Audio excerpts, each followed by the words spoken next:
And we are live. It is a Thursday evening right here on Proline TV. And we want to thank you for checking us out here on another opportunity for us to dive into NFL teams in their off seasons. I know they're not officially, well, some of them have officially began, and a lot of it has to do with coaching, which is really one of the topics that we're going to discuss here, no doubt, with the Miami Dolphins, one of the teams that added a new head coach. So we have a lot to talk about there. But we've yet to get into free agency, that part of the offseason, or the NFL draft. Of course, you got the Shrine this week. You have the Senior Bowl this week. So I know a lot of fans are getting excited.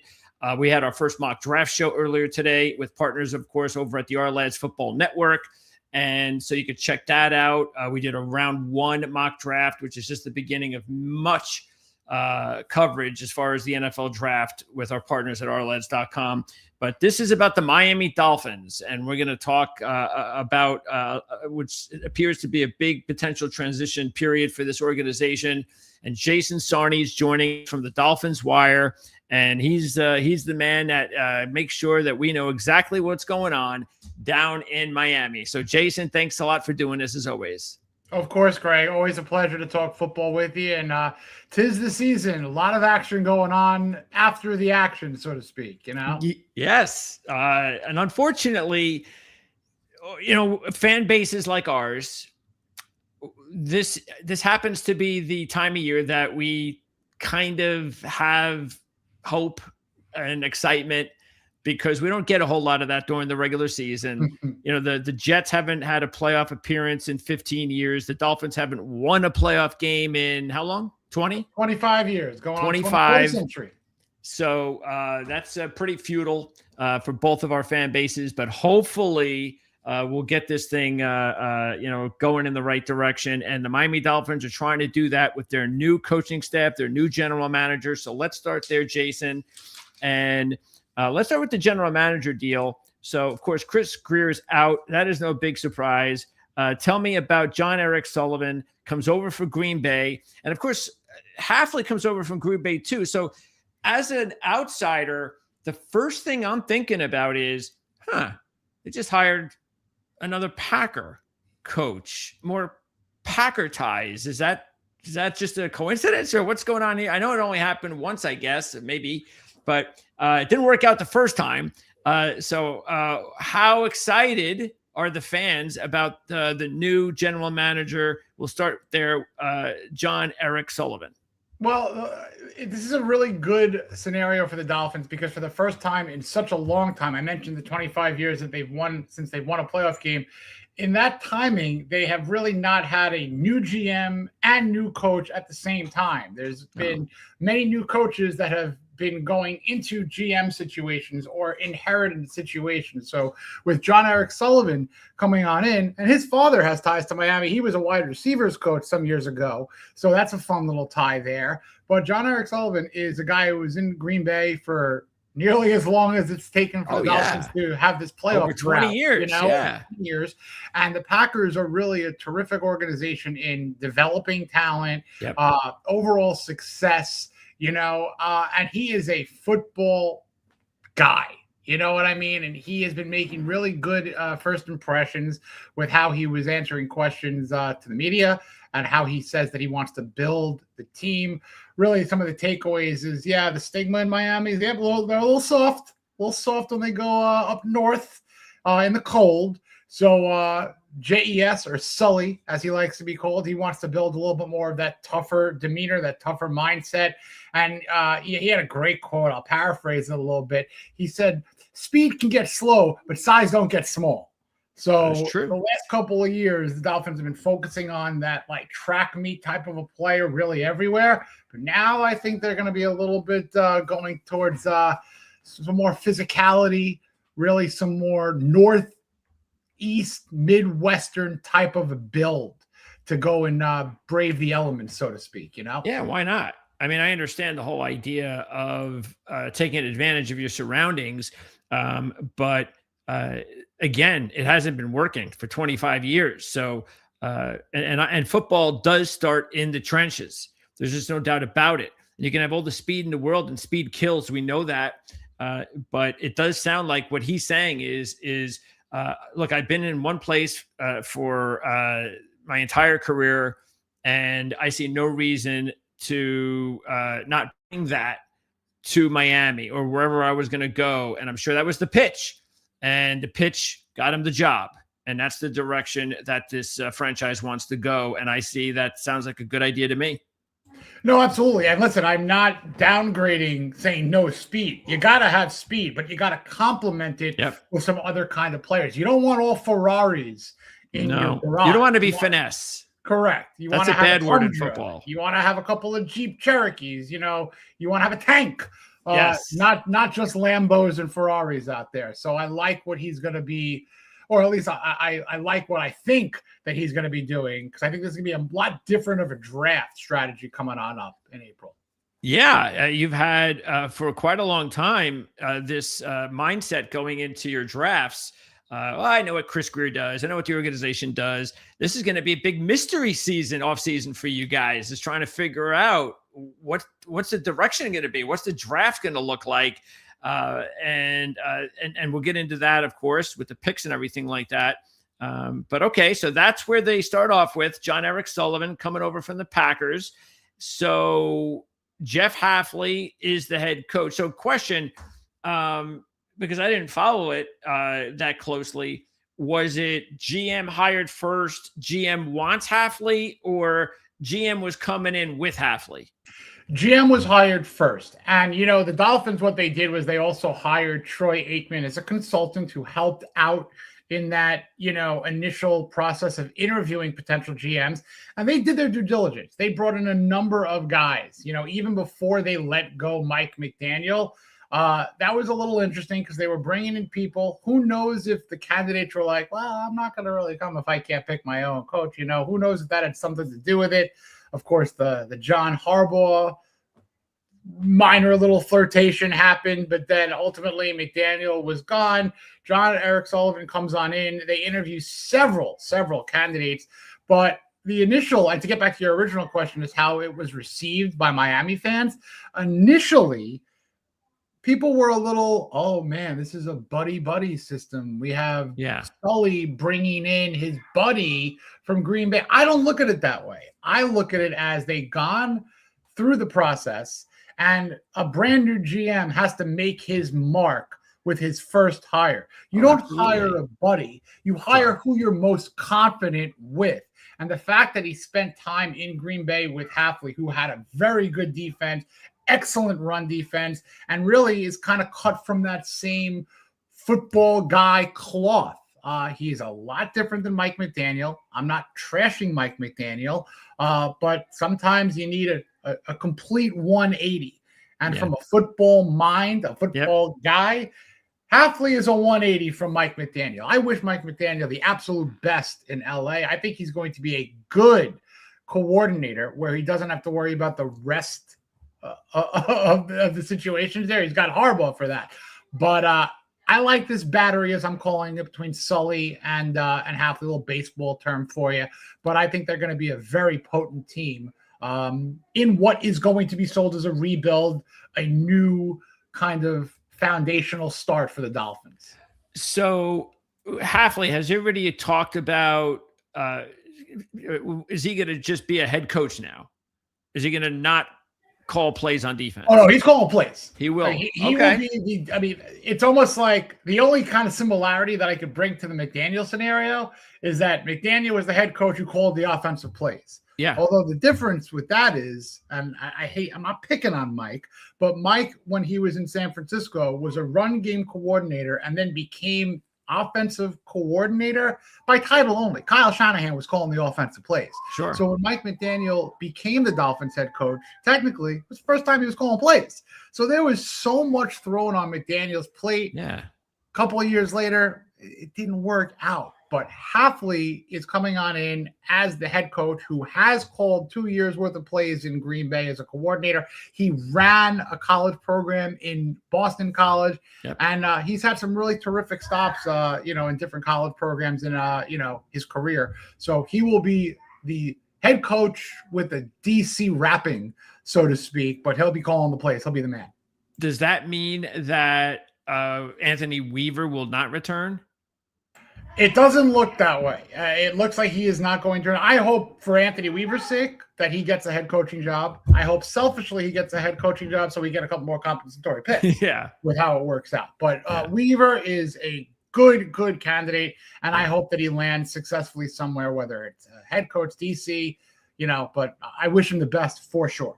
Yeah, whoever gets him is going to get a good coach, even no matter what his role is, and his time will come. Okay. So offensive coordinator, this would be the one that I would be a little bit more concerned with, or I'm questioning, but there's always a reason. So when you heard it was Bobby Slowick, what was the reaction yourself and the fan base, considering it doesn't have like a great track record? So was there something that you saw or heard from Hafley and Slowick that did get the fan base excited and understood why he's here?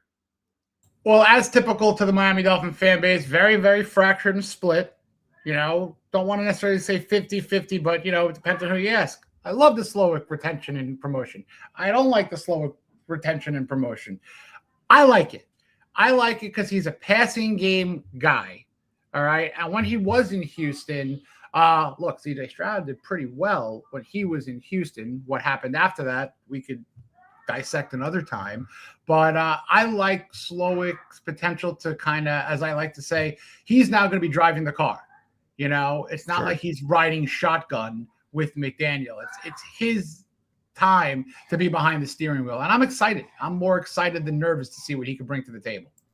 Do you think it was one of those situations that Hafley felt, especially since he's running the defense too, so a little bit more responsibility there? It's not going to be as easy as if he was the head coach and he didn't have to have that responsibility, that he just felt, hey, I just feel a lot better knowing that somebody was here last year. The reason why I like the continuity there is because the Dolphins have not had that so often. They ship out their young coordinators, and you get a Ben Johnson. You get a Dan Campbell, who was an interim coach, But a lot of these young guys, they go somewhere else, and they become stars. Sure. So, you know what I mean? So I like the fact that they're giving Slowick an opportunity. Okay. All right. And Tabor comes over, special teams coordinator, so he has a lot of experience there. And any other key staff changes that, just kind of like interesting things here or there, or is it pretty much cut and dry like most other coaching staffs? He's going fast and furious. Hafley. He's bringing in Packers guys. He's bringing in, definitely a creative bunch of coaches. Sean Dugan is going to be his DC. Ryan Downer is going to be his defensive backs coach. I like these guys. As Grand012 says, Tyke Tolbert, who's had a number of different teams as a wide receiver coach. Liddell Betts was a once upon a time 1,000-yard running back rusher for the Redskins. So he was coming off of a giant tenure as coach. So, this is an interesting crop for sure. But I have much more hopeful curiosity than nervous watching coming up. I like Hafley's mindset, and I like what he's bringing to the table so far. All right. That's the coaching side of things. Let's see what else we have. We'll start with picks here as we move to another direction. From what I see, correct me if I'm wrong, but it looks pretty good with the picks, including 3 in round 3. Yeah, 3 in round 3. If you want to go a little bit further, it's 5 in the top 90, 6 in the top 111. The Dolphins have rarely had that amount of top 90 or top 100 some odd picks, maybe once in the last 15 years. So this is exciting because we don't know what's going to happen with Sully, And to be honest with you, whether you stay at 11, whether you see how the board plays, you might move back a little bit, whether you take a couple of those thirds and move on up. Everything is on the table for the Dolphins. The only thing that they don't have is a 6th round pick, but with 8 total picks, I can live with that. Yeah, absolutely. And you never know because I'm sure there's gonna look like you said. You don't know if this, but this new general manager is going to end up. Is he a trader? Does he like to trade up? Does he like to trade down? What does he like to do? So that everything's on the board here. So it'll be interesting. Let's now talk about the cap. So Greer, at least Greer did one good thing, and that was he left you all those additional draft picks, which, like you said, is very unusual for Chris Greer. And it's so funny that once he did that, he's been there to recoup but those benefits. But what he did not do, which is part of the reason he's not here, is help him with the cap situation. So it's one of the worst in the NFL. But as we all know, they'll be fine. The question is, how fine will they be? Do you think? And we really do have to start at the top with the three big names: Tua, Tyreek, and Chubb. So Tua is not going to be here, correct? Gun to head, I will say no, but it's easier said than done. You're either staring down the barrel of a hell of a lot of dead money, no pun intended there, or you're going to go into the market to try to trade him, which would be almost as difficult, because who's going to take on all that money? There might have to be some sort of a weird scenario where the Dolphins are either eating the money or they're going to have to throw picks to say, all right, you're taking on the money, but we're going to award you with a third and a fifth because you're taking. I don't want that per se. There's been a lot of scenarios, a lot of, hypotheses of what's going to happen, but the easy play would to pull a Bronco and to cut him and just eat the dead money like they did with Russell Wilson. But we'll see. And this is another thing that is going to be interesting on how Sullivan handles it.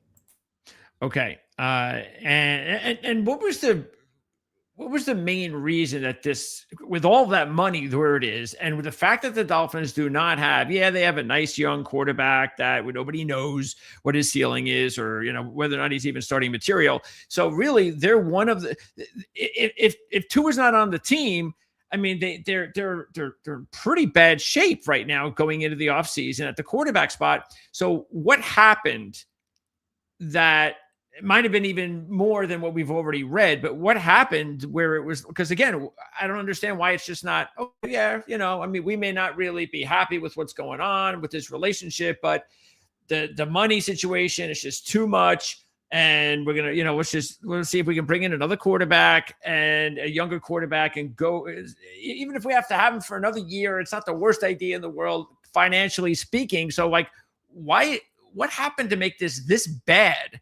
That the Dolphins had to kind of let the NFL know that it doesn't look like he's going to be back, and we're going to have to probably eat all this money because of it. I mean, look, a lot of it, the injuries, the regression physically, not just the concussions, hip injury, other little nicks and cuts that he's dealt with. And to tell you the truth, I think he was limited right from the start. Everything has to really be on point for him. Very accurate passer, very good in that regard, but he isn't someone who can improvise. He's not someone to go third read, fourth read. It's one or two reads and that's it. And if it goes off script, it's a disaster. And you can see that a lot of quarterbacks in this league, if they have to run it, they're going to run it. If they have to pick up a first down, they're going to do it. Not every quarterback, of course, but Tua was certainly not one of those guys.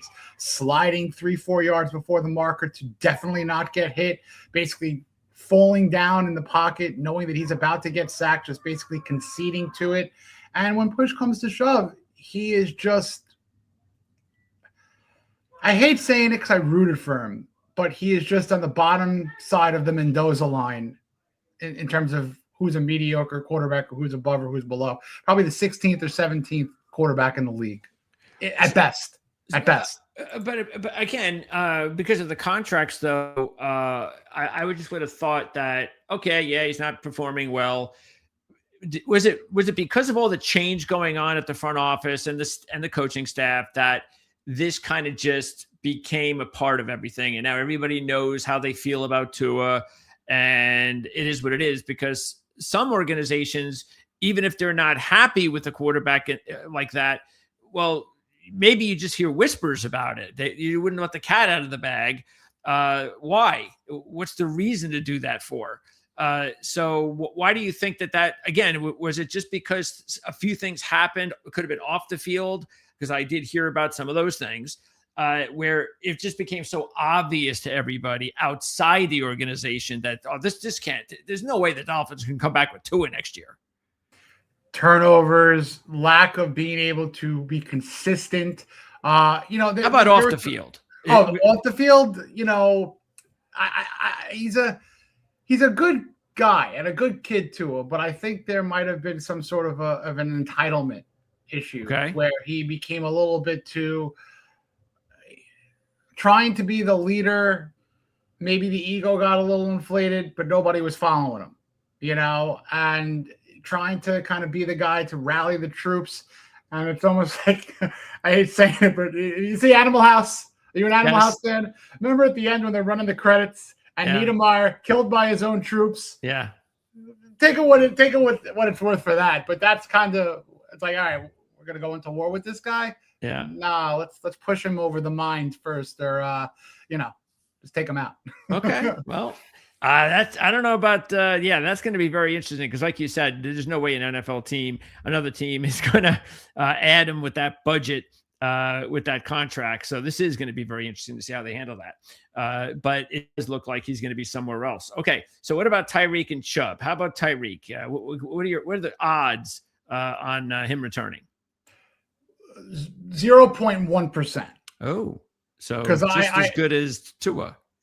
If there was one guy that I would say is 1,000% not coming back, it would be Tyreek. I mean, look, that knee injury was bad, was gruesome. So even if he, remarkably and miraculously is ready to go, I do think his time has ran its course in Miami. I think that he's an interesting guy. Tyreek is definitely an interesting guy on social media and regular world out there. So I get the feeling he doesn't want to be back, and I also get the feeling that the Dolphins are ready to cut those ties, but it's another dead money situation and no one's going to trade for a busted knee, 11th year problem child, so to speak, so I would say he's out. I wish him the best. I do. But I ain't going to be in Miami. Okay, so with all this dead money, is this one of those situations where most of it is just going to be, the owner is just going to have to eat this large amount of dead cash, but it's not going to affect the team as much as you would think?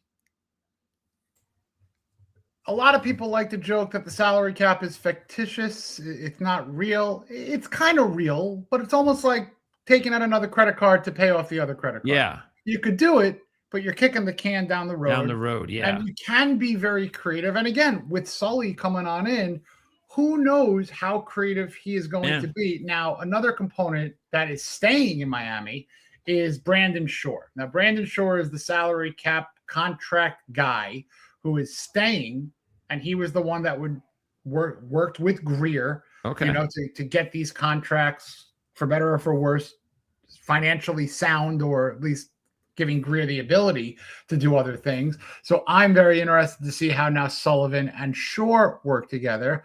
But look, you got situations that they can extend a player here or there. You can trade maybe one or two other players that have some value to alleviate the cap. Let's see if there's any renegotiations or extensions. Again, kicking the can. Sure. Absolutely. But this will be another situation that I'm very interested to see how Sullivan handles it. And it seems like he can. And this might be a rough year. Yes. But I'm not saying they're going to improve on the 7 wins and they're going to be a playoff contender. Sure. I can't say that. But this is the year to right the ship, to plug the holes, to fill the roster adequately, and to get the financial burden fixed. Yeah, because I would happen to think when it's the first year of this new regime, they're probably saying, "Look, this isn't my fifth. I'm not trying to win now, or am I going to get fired? So if we're going to have one really tough year financially, it's got to be the first year. That's got to be. I'm sure that's their 100%. Thinking. It's almost like, a young couple gets married and they're moving on into a house and everything else. All right, we're not buying dinner. We're making dinner.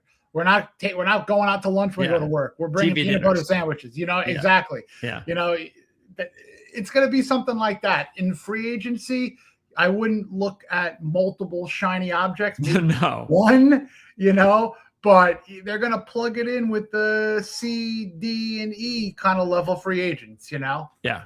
You're going to have to. And that's just the way that it is. And I'm sure the fan base understands this. Okay. And then finally, Bradley Chubb. What's the percentages that he will be back? The percentages are fun to say, and there's no way to quantify it accurately. I'll say 5%. Oh my Lord! Wow, he's gone too. Yeah, pretty much. I'm not going to tell you 100% on really anything. I don't want to, have that on camera. But has he got the best of the three cap situations? Oh boy, what's the better way to frame that? The best of the worst. It's the most tolerable. Okay. Of these three. Okay. But it could be looked at as one of those Greer moves that on paper initially looked great. Yeah. But what if they didn't do it? How would we be now? But they're going to probably cut him, and Chubb will probably end up on a Super Bowl winning team. That's just the way that the world works with Miami Dolphins. So and stay healthy. Oh, 1,000%. 15 sacks of a Super Bowl appearance. Yes. That's for sure. So not trade, cut. Trade would shock me. If Sullivan can pull off a trade because of his contract, right, and get a draft pick, you could lay the ground on a statue already for him. Got it. All right. So, and by Tyreek, he would also be. So really what we're looking at is all three of these guys are most likely all just going to get cut. Which would probably equate to around 150 or 160 million of dead money. Okay. Which is terrifying. Yeah. But this is what happens when a GM does his thing, leaves the casino broke, and asks his best friends to fit the bill. Yeah. Well, his best friend deserves it the way that he allowed Brandon Short's going to be a very busy man in the offseason. That's right. He could help in a major way with what Sullivan wants to do schematically. And Shore is the right guy to help guide this. Okay. All right. Yeah, because that's kind of, it's interesting because you would think if a cap guy has been there, how long has he been there? Has he been there for the whole process? Okay. A long time. He comes from like human resources accounting. Okay. You know what I mean? So he's like the pencil pusher who's not the football man. Oh, okay. That makes more sense. But he is the administrative numbers guy. Okay. All right. Yeah, that makes more sense because I was going to say if he's more of a football guy and he's in this position, I would be like, well, what are you still doing here? If you're a football guy and you allowed this to go on, then I don't want you here either. But considering he was basically just, okay, what do I got to do? Tell me what I got to do. I've got no input on this. I'm just going to let you know what you're dealing with here. That makes more sense. So, okay. All right. So let's now get into free agency with the team pop up. And obviously we're not going to go through all of them, but there's an awful lot of free agents on this team. I think this is the most I've talked about so far. I think I've done about 10 of these, and this is the most. So out of all of these free agents, I guess we'll start on offense. And are there any players on offense that you think the Dolphins are going to try and sign that are not just like league minimum dudes? There's not many that you could say would be welcomed back or needed back. Darren Waller intrigues me a little bit because, when he was on the field and utilized, he was very, very good. But he's up there in age. He has an injury risk to him. So don't necessarily 50-50 on Darren Waller. Alexander Madison had a horrible injury in the preseason. He's not going to be back, I'm sure. D. Eskridge, low down in the wide receiver rankings, but he was a quality return man. So it'll be really interesting what Tabor thinks of him as a special teams coach if they want to retain him. Liam Eichenberg, see ya. He can pack his bags. Yeah. So I see here on the chat, Aaron Brewer is going to be back. He's phenomenal. He's one of the best centers in the league. So he's a staple. I think he's under contract too. I don't know if he's he's agent. On the. I haven't seen him up here. No, he's under contract. Great player. I mean, there's no huge name on offense. There's a couple of guys on defense that are intriguing. I mean, was Borum a guy that should return? Is he an offensive lineman? He's a Jag, just another guy. Just another guy. Right. I think that going into the Packers' potential draft mindset, there will be a lineman drafted early. That is for darn sure. And I would think that they bring in multiple on free agency, even if it is that C and D tier. But I don't see Borum back. Okay. And Kendall Lamb is he's one step into retirement. And what about the two tight ends, Dulcich and Hill? I know Hill's a restricted free agent because he had an awful lot of playing time. And Dulcich, we know he's more of a one-trick pony, never really panned out. Did he show anything at all? He did. Dulcich showed his ability to be a 3 to 5 catch guy. I liked his game. I think that there's a solid chance that they can retain him. Look, I don't think he's going to be getting millions of dollars elsewhere. No. So you have a nice little 2-year deal. You keep him home. And Julian Hill, at times, a tremendous blocker and can be okay when utilized in the pass game. A couple of little tricky penalties, silly penalties throughout his tenure, sure. But it would not shock me at all to see those two back with even a flyer taken for another year on Waller. But Dulcich, he's a fan favorite. They love him. Oh. Dolphin fans love him. They call him almost like a heavier version of Weird Al Yankovic with the hair. Okay. Yeah, sure. But, he's a good player that I know Dolphin fans would overwhelmingly be happy with the return. Yeah, you never know when you're going to get these kids are real talented. He was a high pick, and sometimes they just need a different system, change of scenery, whatever the case may be. And maybe that's what's happening with Dulcich. Okay. The defensive side of the ball, again, there's a lot here, a ton in the secondary. Let's start in the secondary side. Of all those players in the secondary, who needs to come back? That's an interesting way to put it. Who needs to come back? Because rumor is we could say goodbye to Ashton Davis because he's probably going to your home to the Jets. There might be a couple of guys in that secondary. Considering how much money the Jets have, they can sign any of these guys and the Dolphins won't be able to match as long as they want them. So who would those guys be that you think the Jets would be interested in? 100% Ashton Davis, I think you could really put a pin in him there. Ife Melifonwu, I don't necessarily know about going to the Jets, but I don't see him returning.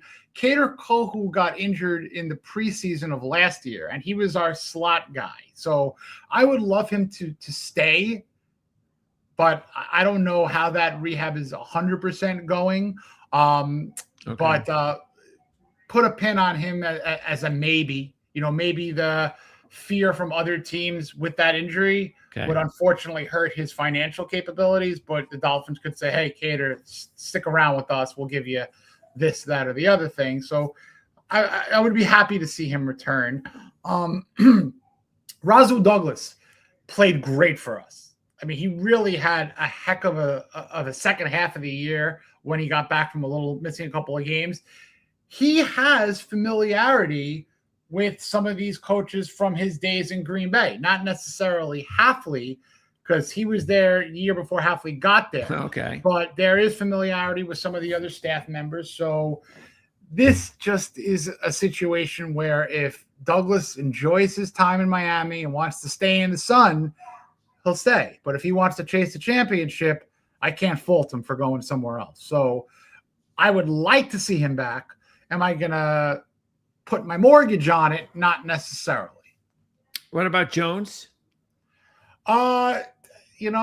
They drafted a lot of defensive linemen on the interior last year. I think that he probably won't be back, especially because it's a little bit of a new scheme now with Hafley. So you got 3 rookies from last year, Kenneth Grant, Jordan Phillips, Zeke Biggers, and then you have Zach Sealer. So I think that Benito will probably find his way somewhere else. Yeah. Nothing against him, but if you need to find what $1 million or $2 you're gonna save or spend elsewhere, Benito's a guy you could probably let go. Yeah, I don't really. Somewhere else. Yeah, because again, nobody seems to stick out here. And what about the other Jones, Jack in the secondary? I don't see him back. Up and down, little feast or famine type of a player. And he was an emergency guy last summer. The whole secondary was getting the injury bug, and Douglas and Jones were pretty much emergency break the glass signings. So if one of them would be, potentially coming back, I would hope and say it would be Rasul. I don't expect Jack back. All right. And then Bailey, punter. I will love him back. Had a great year. One of the best punting years the Dolphins have had. And he's solid. And the funny thing is about, and anyone who follows me on Twitter or has listened to my fun stuff about the holding game, Jake Bailey's a hell of a holder. Now, if you want to go back to the last 2 seasons of Dolphins field goal kickers, you have Riley Patterson, who had the Dolphins record of 93%. And last year, Jason Sanders finished the year on 27 straight field goals made. Okay. Now, the common denominator there was the holding of Jake Bailey. I'm joking, but I'm being semi-serious here. But I like Jake Bailey. Maybe that's a package with Cardona and Bailey. Sure. I mean, Cardona's was a long snapper with great experience from his Patriot days. Why change it up if it was working? Yes. And with the kicking game, you might save a couple of dollars if you cut Jason Sanders and you keep Riley Patterson. All Riley Patterson did was break the Dolphins record for field goal percentage in a year that he was an emergency. So interesting on what they'll do, but they should be special teams was actually a bright spot for the Dolphins this year. So okay. All right. Now are there any young players on the roster and not necessarily free agents, but players and not necessarily top draft picks either, that could have a bigger role coming up next season? Somebody that maybe if you're not a Dolphin fan, you'd be, oh really? I never really heard of that guy. I didn't realize, or I've heard of him, but I didn't realize the Dolphins thought that highly of him. Well, I'll give you 2 defensive backs that had okay rookie years. Dante Trader Jr. out of Maryland and Jason Marshall Jr. out of Florida. I am a huge fan of both of those guys for their potential. Okay. Jason Marshall in Florida, and I know you guys over at Ourlads know this, he was an outstanding boundary who was really tasked with guarding top-end receivers. They asked him to convert to nickel, and he did rather well for asking someone who never played in the slot to do that, and he did rather well. So now you could lump into the versatility mix of being a potential boundary and a nickel guy. So I like what they could mold him into. And again, you got Halfley, who is like a defensive backs kind of guy. That's right. So I'm very excited to see Marshall's development further under Halfley. And Dante Trader Jr. can play when you encompass special teams, 7 positions. Anywhere on the field is a safety, any type of a coverage or return, blocking or, gunner or what have you, he can be used and take up 3 or 4 or 5 roster spots, theoretically. So if you say goodbye to a Melifonwu and an Ashton Davis, you have Minkah Fitzpatrick. All of a sudden, you're looking for that next safety up. The Dolphins are probably going to draft a safety, and we'll get into the draft stuff. If Caleb Downs is at 11, you run the ticket up. Well, it ain't happening. Exactly right. Exactly right. That is not happening. Yeah. But I like Dante Trader Jr. I love players who have multiple sports, but skill sets within those sports that translate to the game of football. When you look at a lacrosse player who hit like he can hit, Not necessarily wrap up tackle, but hit, get the ball loose, and be tough in that mindset. I think Trader is going to be a player on the up. So keep an eye out for Dante Trader, Jason Marshall. Okay. And nobody on offense?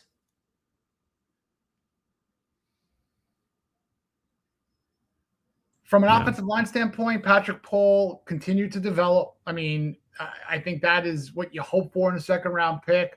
Running back Ollie Gordon had some spark, but then a mixture of bad offensive line play and kind of untimely play calling by McDaniel in short yardage situations kind of put him back.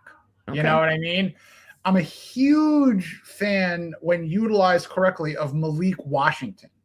Now, Malik Washington, if you look at his receptions and targets chart, a lot of these passes were getting to him behind the line of scrimmage. They were not giving him an opportunity to get downfield, which was kind of ridiculous when you think about the times that he went downfield as a rookie 2 years ago. Believe it or not, he was number 1 in the NFL in route win rate.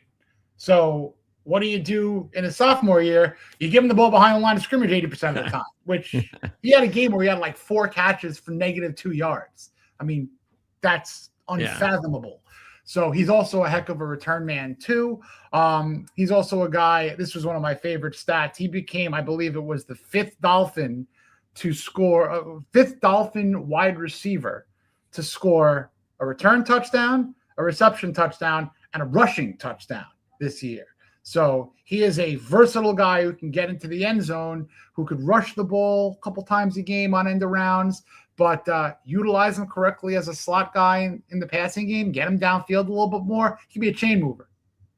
And before we move on, Quinn Ewers, what did you see? What do you think realistically about him yourself, and what do you think that maybe the organization feels about him? Poise and potential. Looks like an NFL quarterback. Look, once upon a time, he was a day 1 pick, maybe a day 2 Absolutely. pick. How they got him at 7th round, very, very nice lottery ticket. Yeah. That is already a hit. Because he leapfrogged Zach Wilson, who, goodbye, Zach Wilson. Sure. But in no time, everybody was saying, all right, well, Quinn Ewers is the backup. And when Tua was demoted, this is Quinn Ewers' show now. Sure. And he had a really fine game against the Buccaneers. Not a terrific game against the Bengals, but showed potential. He looks the part. Skylar Thompson did not. Mike White did not. Snoop Hundley, you get what you pay for. You know what I mean? But Quinn Ewers is a guy who could mesh with this new, regime. Bobby Slowick is there, so there is that continuity too, as you alluded to earlier. So am I saying that there's no competition coming? No, because we'll talk about maybe a free agent in a minute who has ties to Green Bay that everyone in Miami is rolling out the aqua carpet for, but Malik Willis. But I would think that this is Ewers' opportunity to win a job over a free agent, maybe a drafted rookie. But if he wins the job over a potential free agent like a Malik Willis, that shows that they mean business with Ewers, and he has all of that potential. But we'll see what happens. I think that he has every opportunity in the world to win this, but let's see who his actual competition is. Yeah, and I don't think Willis is going anywhere that he is almost not pretty much guaranteed he's starting. Because there's enough. There's a handful of teams out there that have nothing at quarterback, and one of those teams would be willing to say, yes, you'll be our starter. Don't worry, you're our guy. So yeah, that great ties, like you said. So that's going to be interesting. Maybe they can talk him into it.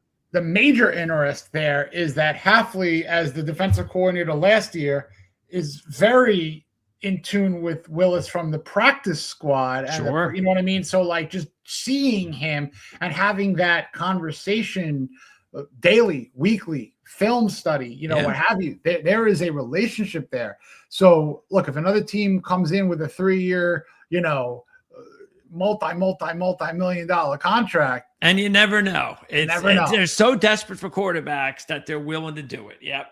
But we'll see if there's a new hometown South kind of discount for Sully and Hafley. Wouldn't hate it. Yeah, he might feel comfortable in that situation as well. So that's definitely something to keep an eye on. Okay, so and then injuries. Are there which players had injured seasons that, and let's say we did not see him second half of the season, all season, that people need to be reminded about? Yeah, don't forget about this guy. He's a part of the Dolphins. He's a starter. He's a big contributor. I mean, that's a great question. And off the top of my head, the guys who were injured, and significantly, like your Tyreek Hill's out there, a free agent that played 4 snaps, like James Daniels, a guard. He's not going to be back. I don't think, unless I'm just completely missing. Is James Daniels a free agent, or you're just saying they're going to cut him? They're going to probably cut him. So who else? Yeah, because tell me that too. To also let me know which players you think will get cut. Cap casualties. Cap casualties. So James Daniels is one of them. James Daniels, if you want to call it like that, as it is, Bradley Chubb could be one of those guys. The other 3, the big 3 we talked about. Yeah, correct. That's a really good question. I don't have the exact contracts in front of me, but it would be really interesting. Austin Jackson is a guy who I don't love Austin Jackson. He had one good year, so you can cut ties with him. Like I said, Jason Sanders is someone you could probably cut ties with. James Daniels has a couple of years on the contract, but I can't see him back. Ty Dotson they'll probably keep around, but they could probably pair somebody better with Jordan Brooks. I don't know if they're going to utilize Alec Ingold in this system. Alec Ingold was a guy that McDaniel loved, but great story of a player. I just don't know if he's in the plans. Okay. What else we got here? Sealer, you can't cut Sealer. I don't want to trade Sealer. Storm Duck, nice little story, but I don't know that he's safe per se. Taj Washington, same idea. 7th round guy. I wouldn't be shocked. I mean, they got to get some big receivers, Greg. They have all these small speedsters. You need some tall guys. And Nick Westbrook-Ikine wasn't it. He did not have a good year. So can't see him back either. Okay. Let's now go to, all right, rookies. So we've already talked about a few of them. The big deal to move up in round 2, it just did not work out. No, it didn't. I mean, it was a Hindenburg of a move. It was bad because not only was he bad, I mean, you could say that he was the worst. Like, you could literally call him the worst. He was the worst pass blocking guard. He was like the 3rd to worst run blocking guard. It didn't work. Now, the coaching staff, or the old coaching staff, will swear that him going from the right side in college to the left side had nothing to do with it. I can't agree. It would have been nice to see if he played on the right side to see if there would have been any difference. But at the same time, he got dominated. He got straight dominated. So I wouldn't even be shocked if they bring in via draft a guard. I can't guarantee that Jones is a starter in 2026. If somebody beats him out, they're going to beat him out. Yeah, it's a new regime. It's a new regime. I mean, there is no safety, not position. There is no safe net for Jonah to guarantee himself a starting role in 2026. That's for sure. Okay.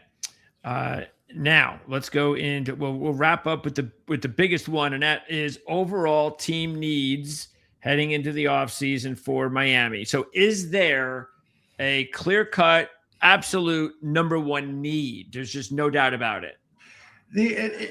Number one, you could have three different number one needs that I feel like could all be sold as equal need of importance.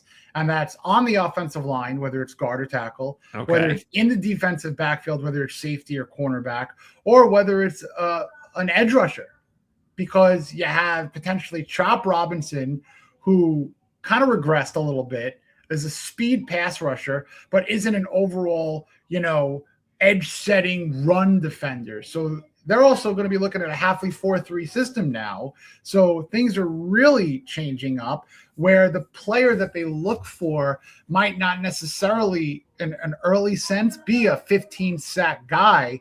It might be a guy who is better off at being a dominating rush defender to help out a guy like a Chop, to help out other potential pass rushers that they could obtain in free agency or the draft. So this is one of those surprises where I can't wait to see what they do in the front seven, because I think that defensive lineman, whether it's a pure edge or whether it's one of those versatile, multiple technique kind of guys on the line, is drafted in one of those top three picks. So in those top three picks, I would love defensive line, defensive back, offensive line.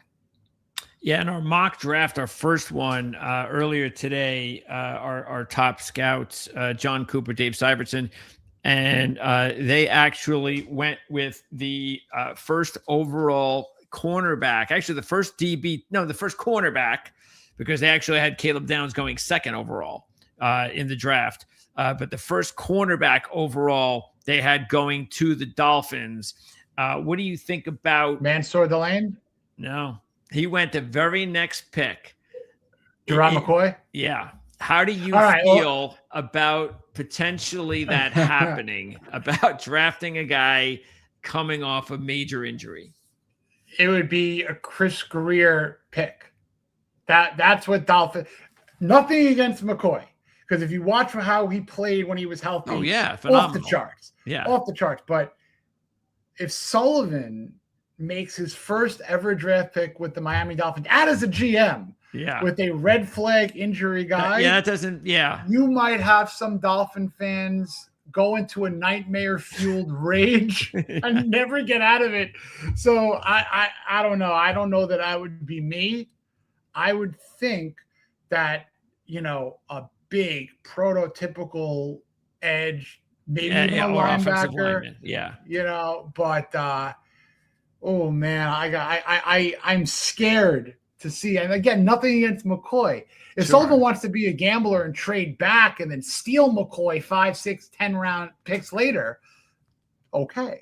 But if you stick around at 11 and, Miami's tackle Malago is there, which I doubt, or Utah's Fano is there, which I doubt. Mentioned earlier, Caleb Downs, which I doubt. So this could be an interesting 11th slot, very interesting. I like Mansour Delane from LSU, who, there you go, went right after to the Cowboys. I'm a big fan of his versatility, his ability to be scheme versatile and position versatile. So that would be fine by me if it's Delane. And other players. Mind you, if those other three guys that I mentioned are off the board. Well, right there. Wow. Yeah. So there could be some offensive linemen available there. Let's see. We got Mesidor, another one right there from Penn State. Proctor, I don't think he can go that high. Let's see. Another one from San Francisco. Hey, Caleb Lemieux might be as valuable of a player as his teammate. He might be. Interesting guy there as well. Yeah. And again, just like anything, and same thing with us, it's early. So these are early.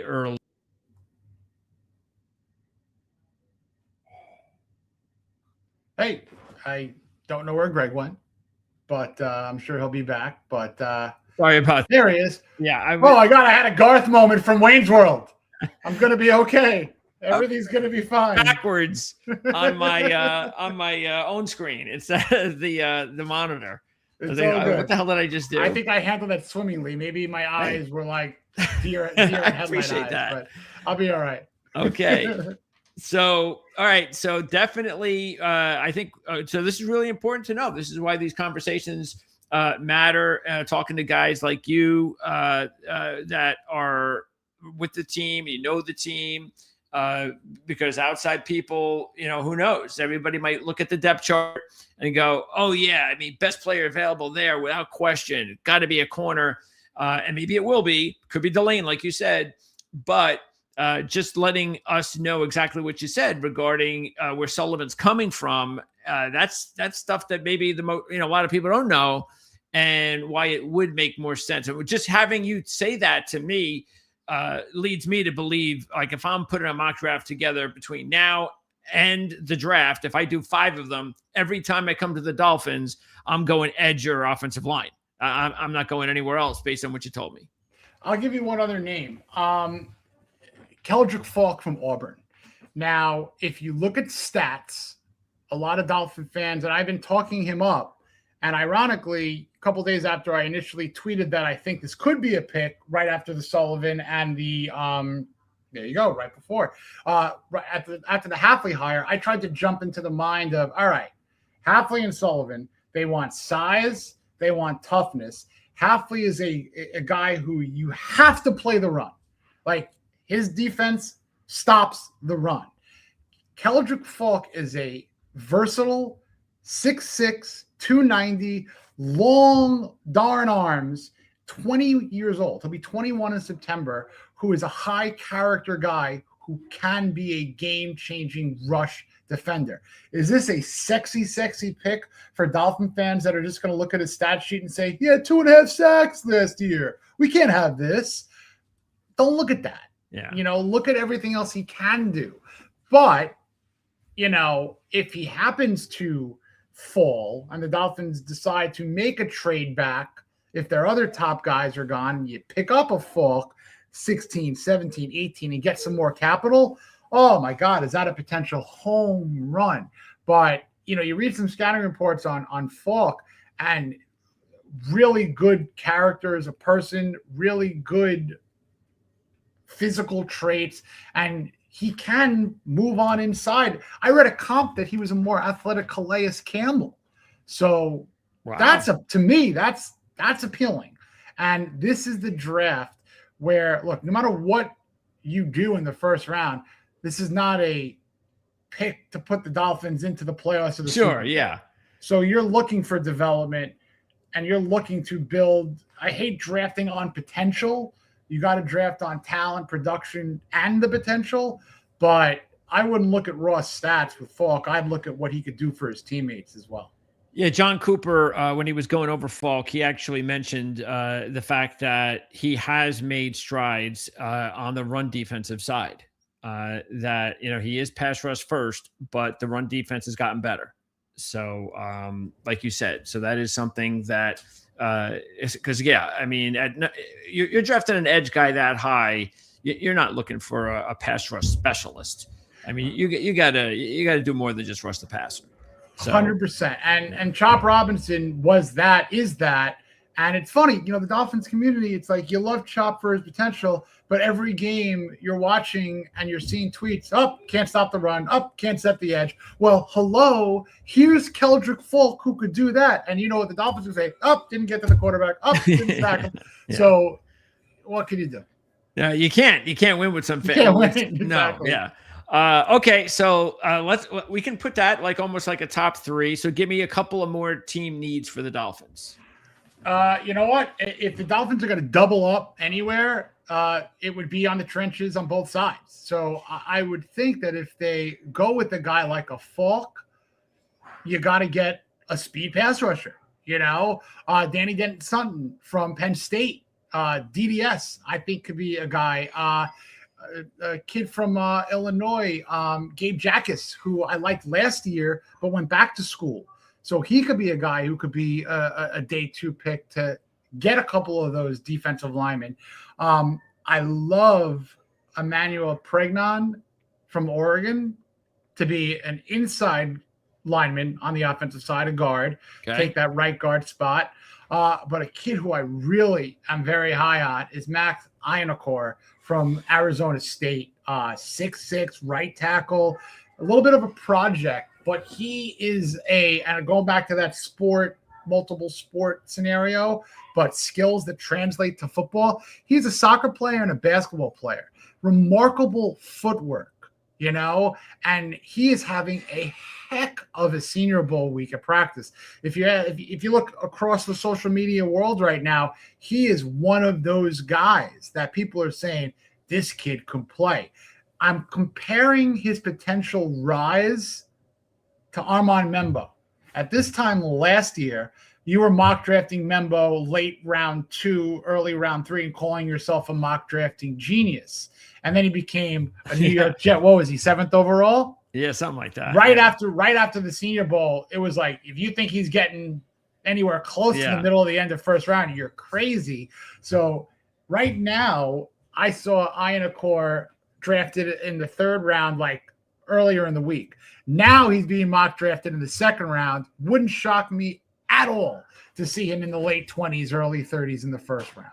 Yeah, again, that's why it's so early. But that's what these weeks are: Senior Bowl week, East West, and then we'll have the combine and all that kind of stuff. You're going to still see a lot of changes as far as the ranking positions. And of course, we just put out not only the first mock draft, but I'm sure they're going to be updating their positional rankings as soon as they can. But the draft guide, that is going to be the last part of it, and that's going to come out or it should come out, as I think it usually comes out the first week of April. So we'll have a link in the description of this video that you can order the Ourlads draft guide. Hundreds of scouting reports on just about 95% of the players that are going to get drafted. So if you're into the draft, don't forget to order the Ourlads draft guide. All right. I have to let everybody know, Greg, you got to listen to Greg on that, because this book is a Bible. It is fantastic. I love it. It is something that I literally take with me everywhere I go. So I love reading it. Definitely. I can't wait. I can't wait to see that in the mail. It is fantastic. And just real quick, I'd be remiss if I didn't say that another position that I can't wait for the Dolphins to draft is a tall wide receiver. Okay. There's like 5, 6, 7 guys. I'm setting the bar at 6'2", 6'2" or above. So that would be your Jacoby Lanes, your Surratt's, your Chris Brazel, Malachi Fields, Ted Hurts out of Georgia State is making his name in the Senior Bowl. So here's another guy, 6'3". Dolphins need to add size to complement Waddle, to complement Malik Washington. So if they look at that 3rd round, they got 3 3rd-round picks. One of those picks should be a tall wide receiver. Would you be surprised if he slipped a little bit? Is that the Dolphins would have interest in Tate? Oh, God, yeah. I mean, yeah, a little bit of a concern there. But again, he fits that bill, 6'3", but an Ohio State wide receiver. I mean, what's not to love? Yeah. And I have to ask you about quarterback. Uh-oh. So what do you think? Because I actually look on our mock draft, and I understand why. Simpson, 2nd pick for the Jets. Okay, I get it, and I'm not saying that I'd be completely upset about it, but what I would rather see my team do, and the Dolphins are in the same situation, of course, but is I'm okay with taking a look at Nussmeier, Chambliss, Drew Aller in the 2nd, 3rd, 4th round, and going there before spending a 1st round on Simpson. That's just me. I'm not that high on Simpson. I understand why he's expected and should go before those guys. It's just the way scouts, it's just the way it is in the NFL. Some guys just get drafted over other guys for reasons. And we're not going to go into the whole thing of that. But, and you know what those reasons are mostly, especially at the quarterback position. But I just feel more comfortable going with that 2nd tier group than spending a 1st rounder on someone like Simpson. So what do you think about some of those guys that are going to be available? We'll throw them up here, right here. Here's the list of the top 10. Now, this was the order when the season ended. how it was. And you could even throw Carson Beck on that list. Somebody that'll get drafted a little bit later on that I'd be like, sure, I'm okay with drafting Carson Beck instead of going with Simpson in round 1. Definitely don't think this is the time for the Dolphins to go round 1 with the quarterback. Now, another interesting thing that Sullivan said was that he's going to draft a quarterback every year. He basically said it in more or less words. And if worse comes to worse, the trade value. And that's something that is bringing in an aspect of competition, no matter who your quarterback is. And no matter who your quarterback is, how good he is, if you see your team draft one and spend a pick on it, there's an element of, oh, all right, I got to elevate. Oh, I can't take a day off. I have to keep my job, or I have to re-win my job, you know? So to me, another nightmare would be another Alabama quarterback. I know that might not be the fairest thing to say, but let's face it. I don't think Ty Simpson is going to be the 11th overall pick for the Miami Dolphins. Yeah. Nussmeier's having a heck of a week. He's someone you could circle. Aller, you could circle. Carson Beck, obviously, with his location in Miami last year and what he did. Yeah, I'm a little jury's still out on him for being, you know, skilled enough to be an NFL quarterback. I'm sure he's going to be a day 2 pick. But guy I like is Taylor Green.